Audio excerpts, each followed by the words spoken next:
Small penis అంటే ఎట్లా define చేస్తారు? నార్మల్ పెన్నిస్ ఎంత ఉంది అనేది, పెన్నిస్ సైజు చిన్నగా ఉన్నప్పుడు ఫస్ట్ చూసుకోవాల్సింది ఏంటి అనండి, టెస్టోస్టిరాన్ అధిక సంఖ్యలో లేదా అధిక మోతాదులో ఇస్తే శరీరం మీద ఏమైనా దుష్ఫలితాలు ఉంటాయా? మీకు 21 ఇయర్స్కి రావాల్సిన టెస్టోస్టిరాన్ హార్మోన్ని 15 ఇయర్స్కి ఇచ్చేసారనుకోండి, ఆ 15-16 ఇయర్స్లో బోన్స్ ఫ్యూజ్ అయిపోయి ఈ సైజు ఉండే టెస్టిస్ కూడా టెస్టోస్టిరాన్ హార్మోన్స్ తెలియక ఎక్కువ తీసుకుంటే ఈ సైజుకి అయిపోతాయి ఫ్యూచర్లో. సాధారణంగా అంగం యొక్క పొడుగు కానీ లావు కానీ పార్ట్నర్ సాటిస్ఫాక్షన్ మీద ప్రభావం ఏమైనా చూపుతుందా? ఎట్లా ఉంటుంది? పార్ట్నర్కి సెక్స్లో సాటిస్ఫాక్షన్ పెన్నిస్ సైజ్తో రాదు. మినిమమ్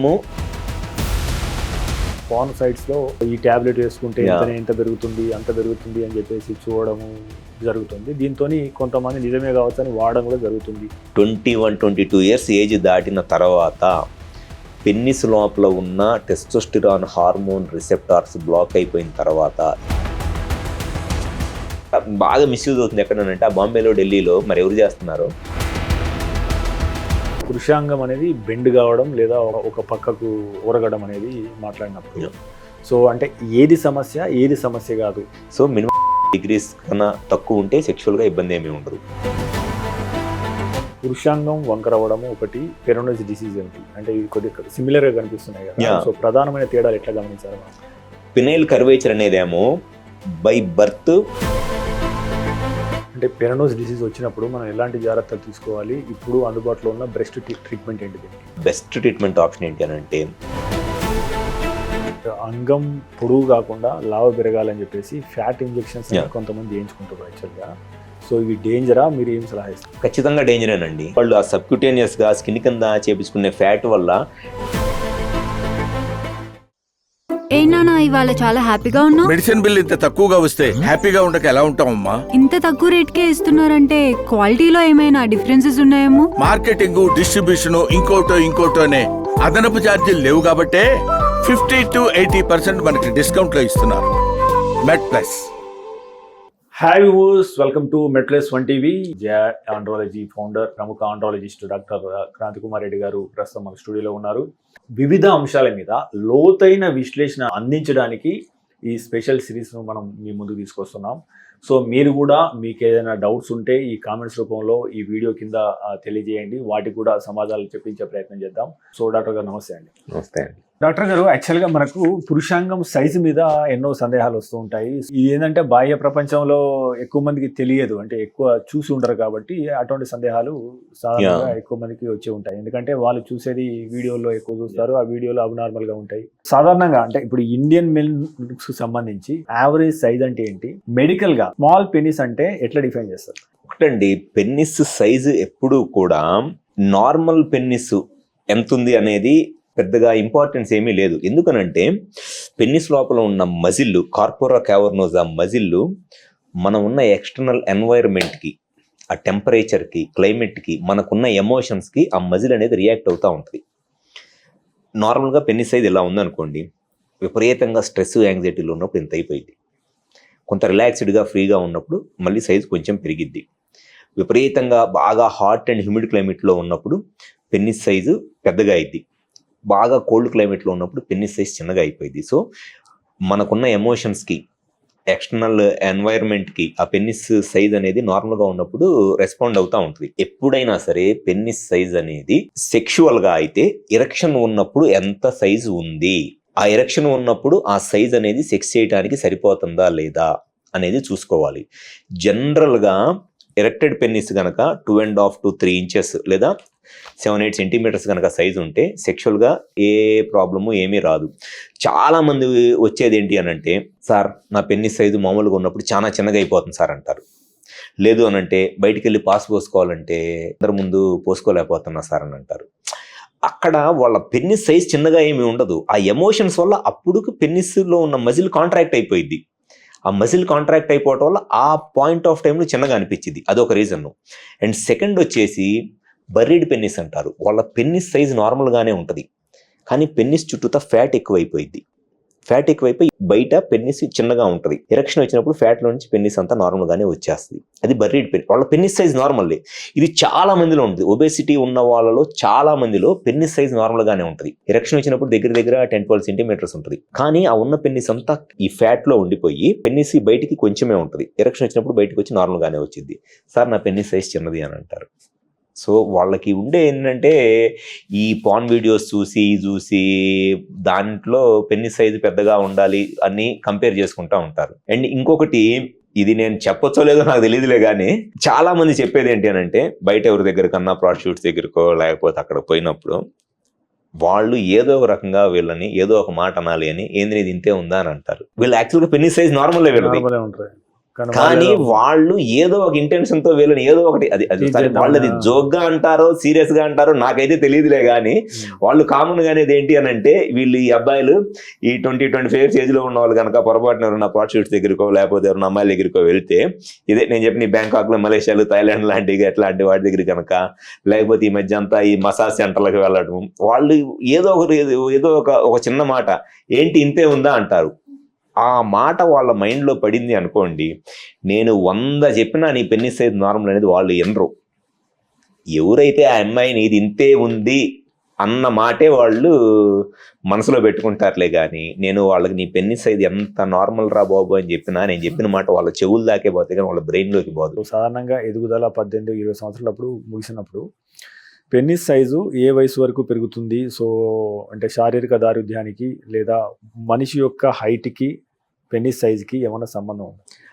హైట్కి పెన్నిస్ సైజ్కి ఏం సంబంధం ఉండదండి. జనరల్గా పెన్నిస్ సైజ్ అనేది మోర్ ఆర్ లెస్ ఎప్పుడైతే హైట్ పెరగడం ఆగిపోతామో పెన్నిస్ సైజ్ పెరగడం కూడా ఆగిపోయింది. ఎందుకు అని అంటే, జనరల్గా 10-12 ఇయర్స్ ఏజ్ అప్పుడు టెస్టోస్టెరాన్ హార్మోన్ అనేది చాలా ఎక్కువ రిలీజ్ అయింది. అది టెస్టోస్టెరాన్ హార్మోన్ సర్జ్ అంటారు.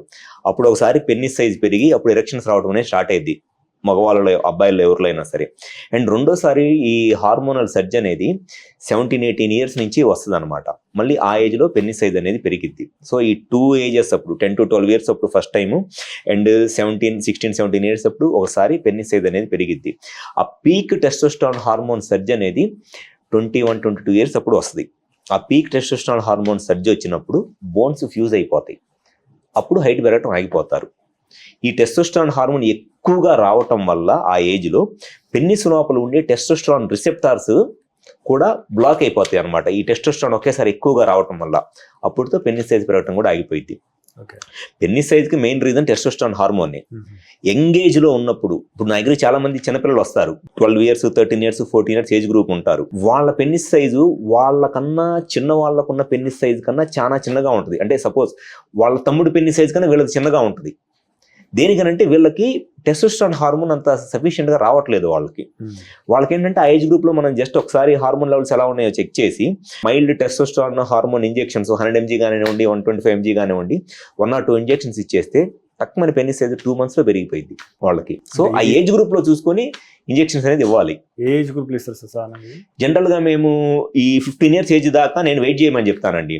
12-15 ఇయర్స్ ఏజ్ దాకా పెన్నిస్ సైజ్ చిన్నగా ఉంది అనేది నా దగ్గరికి ఎవరన్నా వచ్చినా సరే ఫస్ట్ హార్మోన్ లెవెల్స్ ఎలా ఉన్నాయి అనేది నేను చెక్ చేసి దాన్ని బట్టి వెయిట్ చేయమని చెప్పి చెప్తాను. ఎందుకంటే 15 ఇయర్స్ దాకా న్యాచురల్గా హార్మోన్ రావడానికి అవకాశం ఉంటుంది. సో వెయిట్ చేయండి ఆ ఏజ్ దాకా. 6 months ఒకసారి మనం బ్లడ్ టెస్ట్ చేసుకొని చూసుకుందాము. అప్పటికి రాకపోతే అప్పుడు జస్ట్ ఇంజెక్షన్ ఇచ్చేస్తే ఇంకా రిసెప్టార్స్ యాక్టివ్గానే ఉన్నాయి కాబట్టి సైజ్ పెరిగిద్ది. అన్నెసెసరీ ఇంజెక్షన్ దేనికని చెప్పి నేను చెప్తాను. కానీ పేషెంట్ సైడ్ నుంచి ఉండే కొన్ని కన్సర్న్స్ ఉంటాయి. అవేంటి అని అంటే, ఈ పెన్నిస్ సైజ్ ఈ పిల్లలు చిన్నగా ఉండటం వల్ల వాళ్ళు ఇన్సెక్యూరిటీ ఫీల్ అవుతారు పాపం. అంటే వాళ్ళ ఫ్రెండ్స్ లేకపోతే వాళ్ళ క్లాస్మేట్స్ ఎవరో ఒకళ్ళు యూరిన్ పోసుకున్నప్పుడు ఏంట్రా అనేది ఇంతే ఉంది అని చెప్పని పాపం వాళ్ళకి తెలియదు. ఎందుకంటే వాళ్ళేమీ సేమ్ ఇదే ఏజ్ గ్రూప్ కదా, ఏదో వీళ్ళని ఏదో క్రిటిసైజ్ చేయడానికి అనరు, ఏదో నవ్వుతానో సరదాగానో అంటారు. కానీ అదే మాట 1-2 సార్లు అన్నారనుకోండి, ఏంట్రా ఇంతే ఉంది, ఏంట్రా ఇంతే ఉంది అని వాళ్ళకి తెలియకుండానే సైకలాజికల్గా ఆ వెరీ టెండర్ ఏజ్లో బ్రెయిన్లో అది ఇంప్రింట్ అయిపోయింది, నా పెన్నిస్ సైజ్ చిన్నది అని. ఈ కన్సర్న్ చెబుతారు పిల్లల్లో పేరెంట్స్ చాలామంది. సో వాళ్ళకి ఏంటంటే ఇక ఆ కన్సెంట్ అనేది ఉన్నప్పుడు సైజ్ చిన్నగా ఉండి బయట ఎక్కడికన్నా వెళ్ళాలంటే ఇబ్బంది పడుతున్నాడు, ఇట్లా పిల్లలు ఇట్లా అంటున్నారు అన్నప్పుడు ఇంకా ఏజ్తో కూడా సంబంధం లేదు. Just very mild maximum 100 mg testosterone 1 కానీ 2 కానీ ఇస్తాము. వాళ్ళ క్లాసులు అందరికన్నా విడిదే పెన్నిస్ సైజ్ పెద్దగా అయిపోయింది 2 నెలల్లో. గ్యారంటీగా. సో అది పెన్నిస్ సైజ్ అనేది ఆ ఏజ్ గ్రూప్ లో ఇంజెక్షన్స్ ఇస్తే పెరిగిద్ది. అట్లా అని చెప్పి మళ్ళీ ప్రతి ఒక్కరికి ఇవ్వకూడదండి. మొన్న ఒక పేషెంట్ ఒక అతను వచ్చాడు, వాళ్ళ అబ్బాయి పెన్నిస్ సైజ్ నార్మల్ గానే ఉంది, కానీ ఆ ఫాదర్ ఎలా ఉన్నాడు అని అంటే పెన్నిస్ సైజ్ నార్మల్గానే ఉన్నా మా వాడు పెన్నిస్ సైజ్ చిన్నగా ఉందేమోనండి, ఏమన్నా కొంచెం పెరగటానికి ఏమన్నా చేయండి అని అంటున్నాడు. నార్మల్గానే ఉంది అని అన్నా సరే కూడా వినట్లేదు. లేదండి ఏదన్నా చేయండి, ఇంజెక్షన్స్ ఏదో చేస్తే పెన్నిస్ సైజ్ పెరిగిద్దంట కదా, మళ్ళీ ఫ్యూచర్లో ఏమైనా ఇబ్బంది పడతాడేమో అనేది. మీరెక్కడ పిచ్చోళ్ళరా నాయన, వాడికి ఏమీ ప్రాబ్లం లేదు, వాడికి లేని ప్రాబ్లం ఉందని చెప్పి నువ్వు అంటగట్టి వాడిని అనవసరంగా నువ్వు పిల్లోడిని ఇబ్బంది పెడుతున్నావు. నువ్వు ఏజ్ గ్రూప్ లో అంత చిన్న పిల్లోడిని 12 ఏళ్ళు అండి ఆ అబ్బాయి వయసు, 12 ఏళ్ళ పిల్లోడు స్కూల్ మానిపించేసి 2 సార్లు తీసుకొచ్చాడు హాస్పిటల్కి నా దగ్గరికి, మా వాడి పెన్నిస్ సైజ్ చిన్నగా ఉందేమోనండి అని. అనవసరంగా వీళ్ళే ఆ పిల్లోడిని పెన్నిస్ సైజ్ చిన్నగా ఉందని చెప్పేసి అని, వాడు నార్మల్గానే ఉంది పెన్నిస్ సైజ్. సో చూసుకోవాలి మనం కరెక్ట్గా సైజ్ ఎలా ఉంది, వాళ్ళ ఏజ్ ఎంత ఉంది, టెస్టిస్ సైజ్ ఎలా ఉంది, హార్మోన్స్ ఎలా ఉన్నాయి, వాళ్ళ ఇష్యూస్ ఏమన్నా ఉన్నాయి అనేది చూసుకొని అప్పుడు చేయాలి ట్రీట్మెంట్. ఇంకో డాక్టర్ గారు, సో ఈ బీర్జాల సైజుకి అంగం సైజుకి ఏమన్నా సంబంధం ఉంటుందా? డెఫినెట్ గా అండి. పెన్నిస్ సైజు చిన్నగా ఉన్నప్పుడు ఫస్ట్ చూసుకోవాల్సింది ఏంటి అని అంటే టెస్టిస్ సైజ్ ఎలా ఉంది అనేది. పెన్నిస్ సైజు కావాల్సింది మెయిన్ గా టెస్టోస్టెరాన్ హార్మోన్. ఈ టెస్టోస్టెరాన్ హార్మోన్ ఎక్కడి నుంచి వస్తుంది? టెస్టిస్ నుంచి వస్తుంది. సో టెస్టిస్ సైజ్ అనేది ఫస్ట్ పెరిగి ఆ టెస్టిస్ నుంచి వచ్చే టెస్టోస్టెరాన్ హార్మోన్ వల్లే పెన్నిస్ సైజ్ పెరిగిద్ది. సో పెన్నిస్ సైజ్ చిన్నగా ఉన్నప్పుడు ఖచ్చితంగా మనము ఫస్ట్ టెస్టిస్ సైజ్ ఎలా ఉందో కూడా చూసుకోవాలి. చాలామంది పేషెంట్స్లో పెన్నిస్ సైజ్ చిన్నగా ఉన్నప్పుడు టెస్టిస్ సైజ్ కూడా చాలా చిన్నగా ఉంటుంది. జనరల్గా 12 years ఏజ్ అప్పుడు టెస్టిస్ సైజు ఈ సైజు ఉండాలి మినిమమ్. కానీ వాళ్ళలో ఏమైందంటే టెస్టిస్ సైజు జస్ట్ ఈ సైజే ఉంటుంది, చాలా చిన్నగా ఉంటుంది. ఈ సైజు ఉండాల్సిన టెస్టిస్ ఈ సైజు ఉంటుంది. అంటే వాళ్ళకి పెన్నిస్ సైజు పెరగకపోవటానికి కారణము ఫస్ట్ అసలు టెస్టిస్ సైజే రాలేదు. సో ఈ టెస్టిస్ సైజ్ ఎందుకు పెరగలేదు అనేది ఫస్ట్ చెక్ చేసుకోవాలి. మళ్ళీ టెస్టిస్ సైజ్ ఎందుకు రాలేదని చెక్ చేసుకోవాలంటే మళ్ళీ బ్రెయిన్ నుంచి వచ్చే FSH LH hormones, FSH LH prolactin hormone levels ఎలా ఉన్నాయనేది చూసుకోవాలి. సో ఇవన్నీ నేను చెప్తే కొంచెము కన్ఫ్యూజన్గా ఉంటుందేమోలే, కానీ నార్మల్ ఈ టెస్టిస్ పెన్నిస్ సైజు గ్రోత్ ఎలా ఉంటుంది అని అంటే బ్రెయిన్ నుంచి పిట్యూటరీ నుంచి వచ్చే FSH LH హార్మోన్స్ వల్ల టెస్టిస్ సైజ్ పెరిగిద్ది. ఆ టెస్టిస్ సైజ్ పెరగటం వల్ల టెస్టిస్లో ఉండే లీడింగ్ సెల్స్ FSH తీసుకొని టెస్టోస్టెరాన్ ప్రొడ్యూస్ చేస్తుంది. ఆ టెస్టోస్టెరాన్ పెన్నిస్లో ఉండే టెస్టోస్టెరాన్ రిసెప్టార్స్ మీద వర్కౌట్ అయ్యి పెన్నిస్ సైజ్ అనేది పెరిగిద్ది. సో పెన్నిస్ సైజ్ చిన్నగా ఉన్నప్పుడు హార్మోన్ లెవెల్స్ ఎలా ఉన్నాయి చూసుకోవాలి, ప్లస్ టెస్టిస్ సైజ్ ఎలా ఉందో చూసుకొని ఇవన్నీ కొరిలేట్ చేసుకొని ట్రీట్మెంట్ చేసుకోవాలి.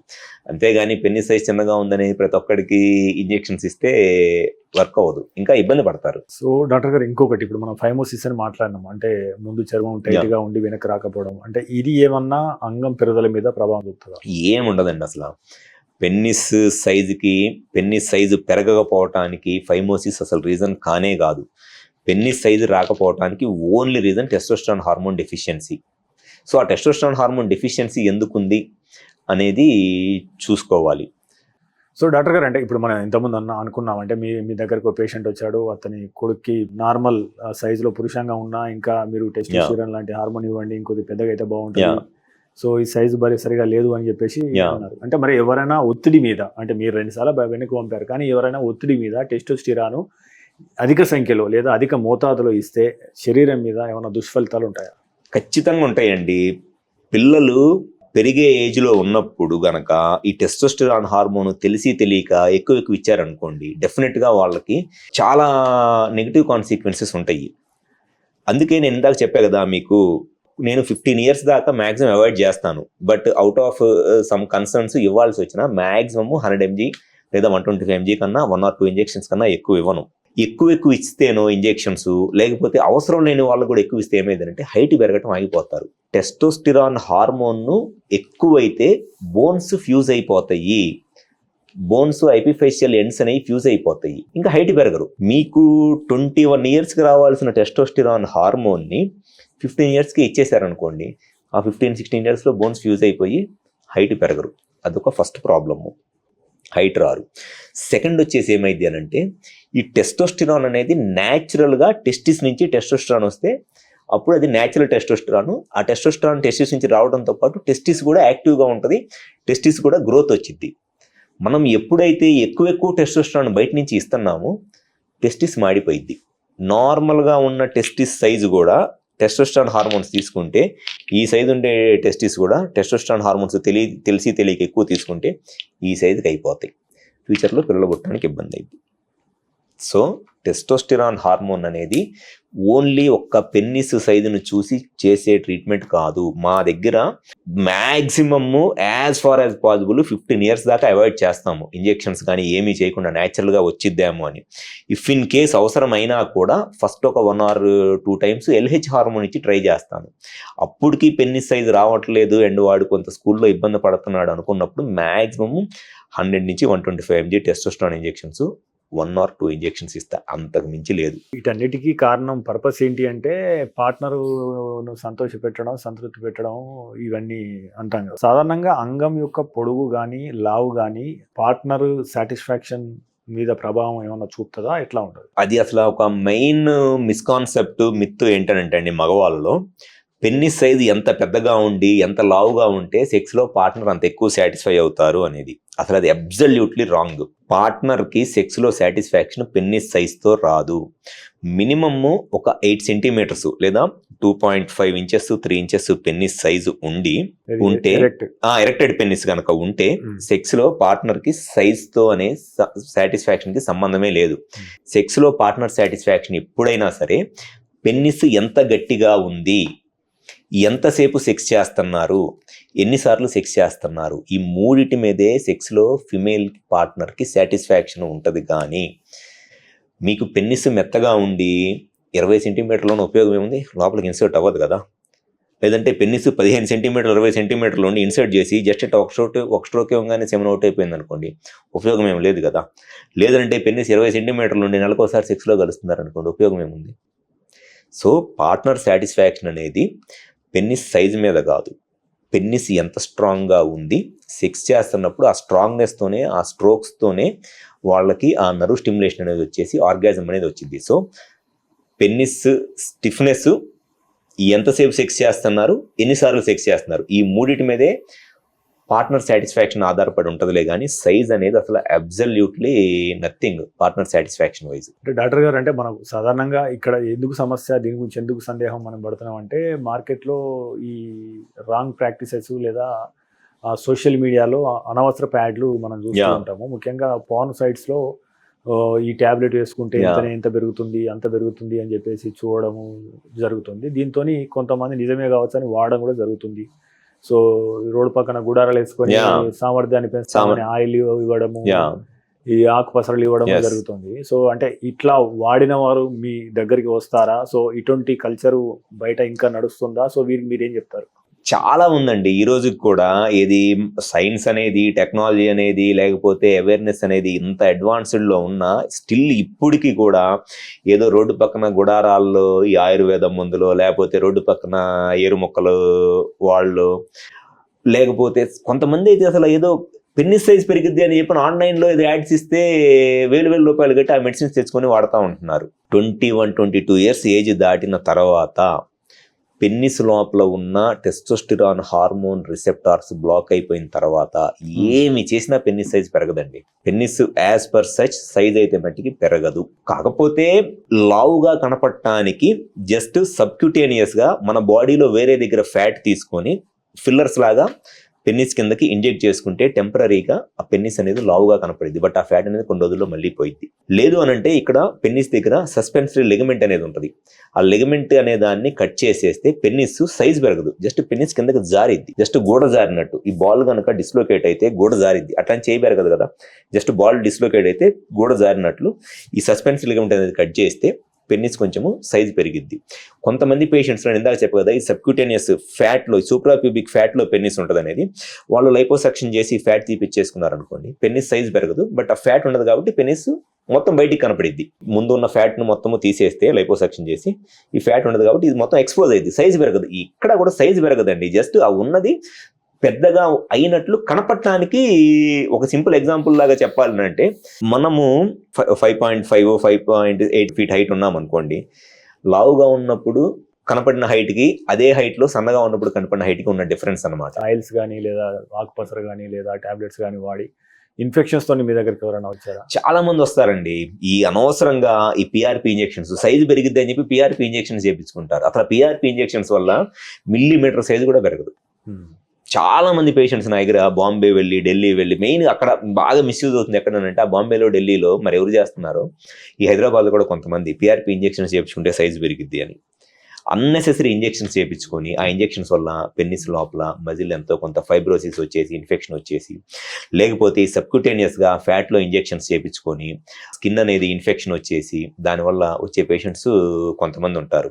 సో అసలు ఇవన్నీ అబ్సల్యూట్లీ రాంగ్ ప్రాక్టీసెస్ అండి. ఇంజెక్షన్స్ చేయించుకుంటే సైజ్ పెరిగిద్ది, సబ్క్యూటేనియస్ ఫ్యాట్గా ఇంజెక్షన్స్ చేయించుకుంటే లావు పెరిగిద్ది అని అవన్నీ అసలు ఏముండదండి. అసలు పురుషాంగం అనేది బెండ్ కావడం లేదా ఒక పక్కకు ఒరగడం అనేది మాట్లాడినప్పుడు సో అంటే ఏది సమస్య కాదు, ఎంత బెండ్ అయితే మనం డాక్టర్ దగ్గరికి వెళ్ళాలి, ఎంత బెండ్ కావడం అనేది నార్మల్.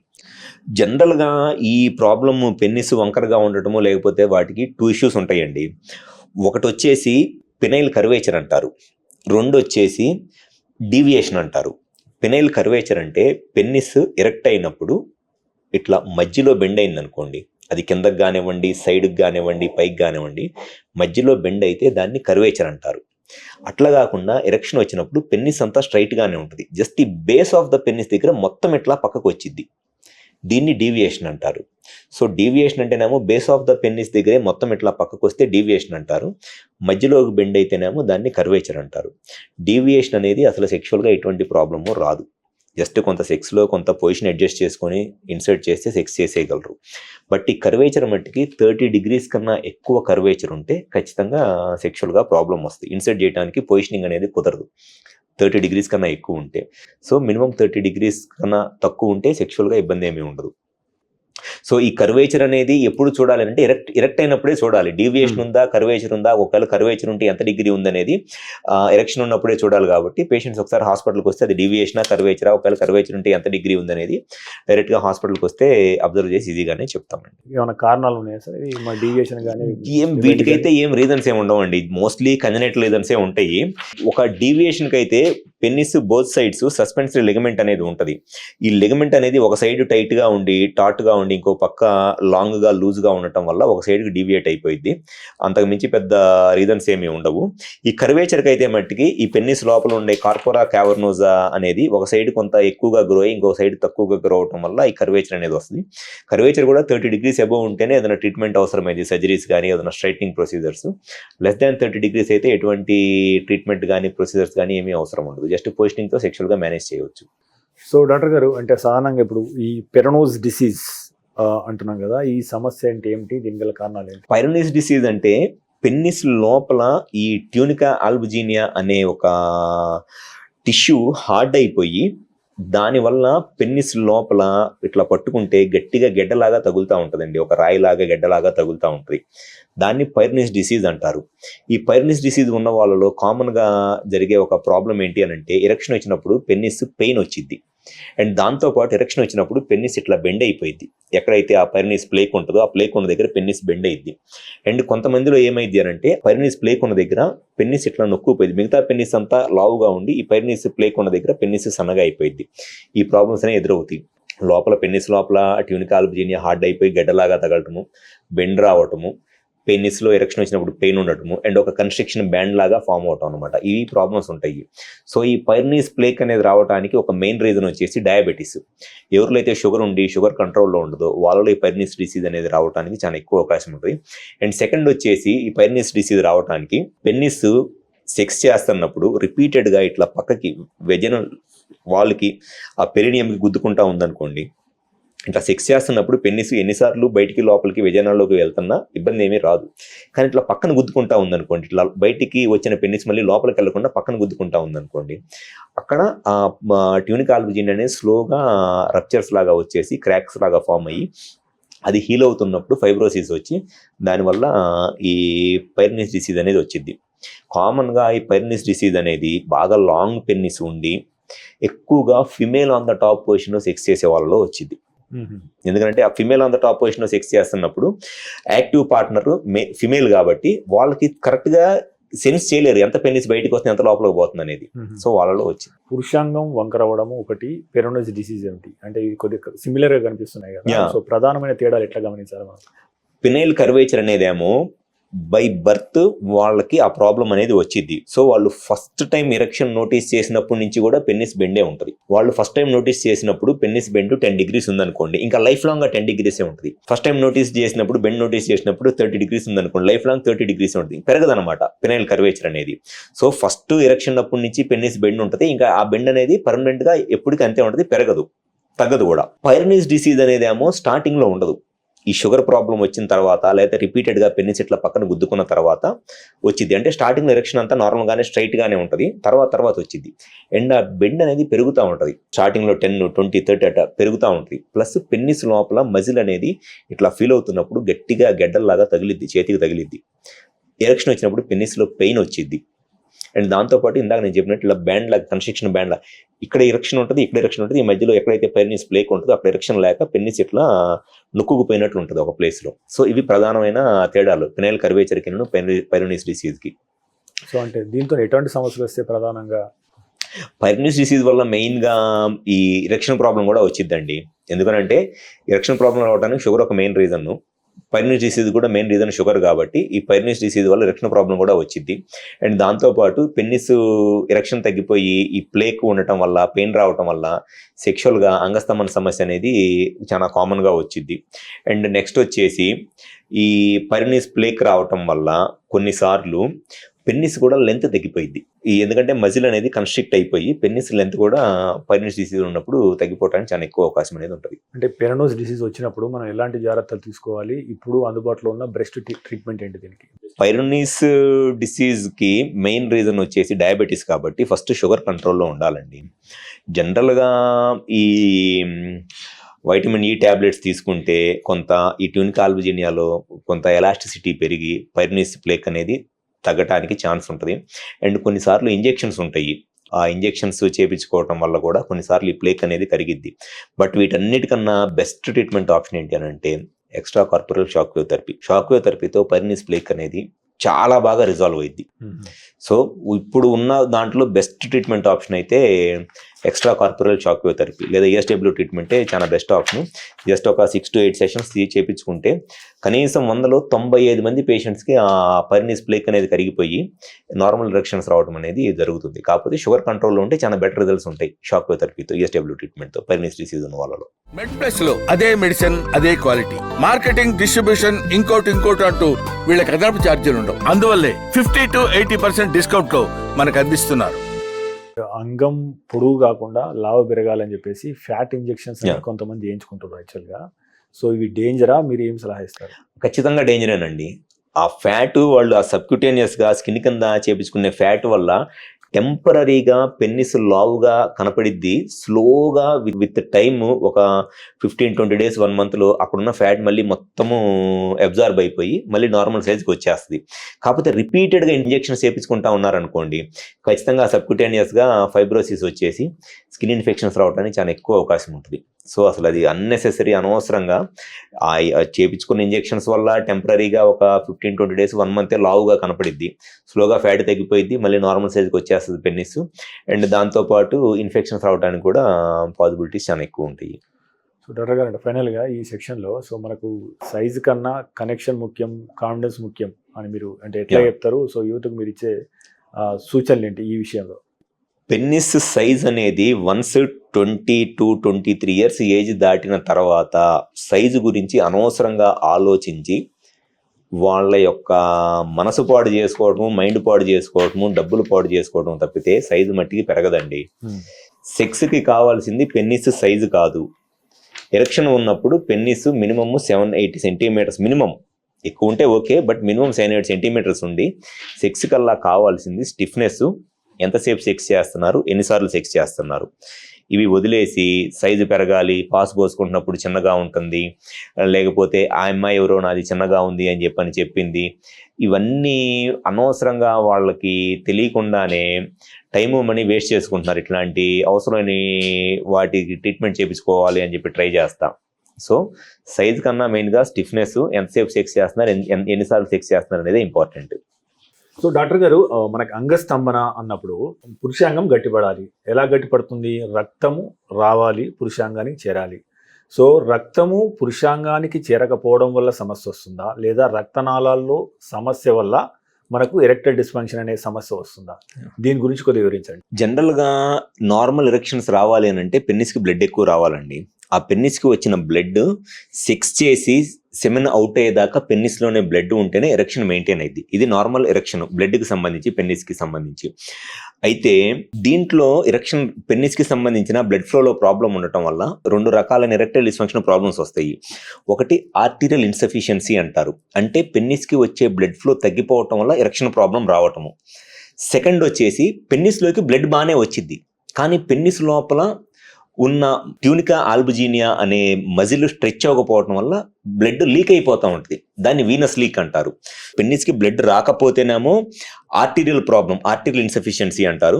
వచ్చిన బ్లడ్ పెన్నిస్లో ఉండకుండా బయటికి లీక్ అయిపోతుంటే వీనస్ లీక్ అంటారు. ఈ 2 డిఫరెన్షియేషన్స్ ఉంటాయి. అయితే ఇంకా డీటెయిల్గా చెప్పాలి అని అంటే, నార్మల్గా ఎరెక్షన్స్తో కంపేర్ చేసి ఒక పేషెంట్స్కి బాగా అర్థమయ్యేటట్టు చెప్పాలి అని అంటే, పెన్నిస్కి బ్లడ్ ఫ్లో వస్తుంది, కానీ ఆ బ్లడ్ ఫ్లో అనేది మరీ ఫుల్గా రాకుండా అయితే ఉండట్లేదు. జస్ట్ కొంచెం నార్మల్గా వచ్చేదానికన్నా కొంచెం తగ్గింది అనుకోండి.